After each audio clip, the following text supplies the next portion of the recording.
आपण जाणार आहोत आमचे प्रतिनिधी गोविंद तुपे यांच्याकडे। गोविंद, आता थोड्याच वेळापूर्वी मध्य रेल्वेने पत्रकार परिषद घेतलेली होती। सीआरपीओ स्वप्नील नीला यांनी अनेक महत्त्वाची माहिती सुद्धा दिलेली आहे। आणखीन काय महत्त्वाच्या उपाययोजना आता लवकरात लवकर रेल्वेकडून केल्या जातील त्या संदर्भात काही अपडेट्स आहेत का?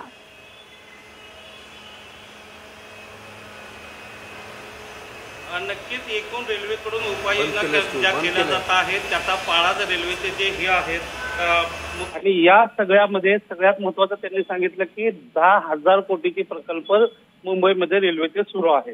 तर दुसरीकडे त्याच वेळेला त्यांनी सांगितलं की या ठिकाणी मुंबईतल्या ज्या सगळी जी घटना घडलेली आहे, 2 ट्रेन ज्या आहेत, एक कसाऱ्याकडून सीएसटीकडे येणारी ट्रेन होती आणि दुसरी सीएसटी कडून कसाऱ्याकडे जाणारी ट्रेन होती आणि हे दरवाजामध्ये लटकलेले जे 2 प्रवासी आहेत बरेच, ते एकमेकाला धडकल्यामुळे हे सगळे प्रवासी हा अपघात झाला असल्याचं त्यांची प्राथमिक माहिती आहे। परंतु त्यांना ज्या वेळेला हा प्रश्न उपस्थित करण्यात आला की मुंबईकडून ज्या वेळेला कसाऱ्याकडे जाणाऱ्या ज्या लोकल असतात सकाळच्या सत्रामध्ये त्या लोकलला गर्दी नसते, मग अशा वेळेस कसाऱ्याकडे जाणाऱ्या लोकलमधील प्रवासी दरवाजात लटकले हे कशाच्या आधारावर सांगता आहात?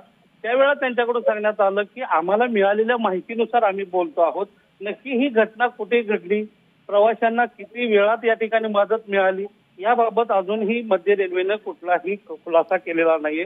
फक्त 8 प्रवासी जखमी झालेले आहेत, त्यांना कळव्याच्या रुग्णालयात घेऊन गेलो आहोत, अशा पद्धतीची माहिती जी आहे ती मध्य रेल्वेकडून दिली जाते आहे। परंतु एक सगळ्यात महत्त्वाचा या प्रश्नाच्या अनुषंगाने प्रश्न उपस्थित होतो आहे की यतीन जाधव यांनी 2023ला मुंबई उच्च न्यायालयामध्ये एक जनहित याचिका दाखल केली होती आणि त्या याचिकेवर सुनावणी करताना मुंबई उच्च न्यायालयाने खूप गंभीर स्वरूपाचे ताशेरे ओढले होते की ही अत्यंत क्लेशदायक घटना आहे।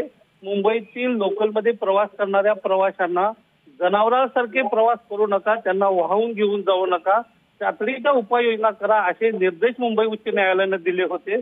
परंतु त्याचा कुठलाही परिणाम मध्य रेल्वेवर झाल्याचं दिसत नाहीये। दिवसाला जर एकूण मध्य रेल्वे किंवा वेस्टर्न रेल्वे असतील किंवा मुंबईतल्या एकूणच रेल्वेतील प्रवाशांच्या मृत्यूची जर आकडेवारी बघितली तर किमान रोज दिवसाला 2 ते 3 मुंबईतील लोकल प्रवास करणाऱ्या प्रवाशांचे मृत्यू होत आहेत आणि इतकी गंभीर बाब आहे की देशाला सगळ्यात जास्त रेव्हेन्यू मिळवून देणारी मुंबई लोकल, तेथील प्रवाशांना मिळणाऱ्या सोयी सुविधा अगदीच तोकड्या आहेत। आणि या सर्व प्रश्नावर ज्यावेळेला मध्य रेल्वेचे मुख्य जनसंपर्क अधिकारी स्वप्नील नीला यांना मी विचारलं की मुंबईतून जेवढ्या प्रमाणात लोकांना महसूल देत आहात, मुंबई देते आहे, त्या प्रमाणात सुविधा मिळत नसल्याच्या तक्रारी लोक करत आहेत, तर त्यावेळेला फक्त मध्य रेल्वेचे हे सांगतायत की पीआरओ आम्ही 10,000 कोटीचे वेगवेगळे प्रकल्प सुरू आहेत, अपग्रेडेशनचे प्रकल्प सुरू आहेत आणि ते मार्गी लागल्यानंतर कदाचित मुंबईकरांचा प्रवास सुकर होईल।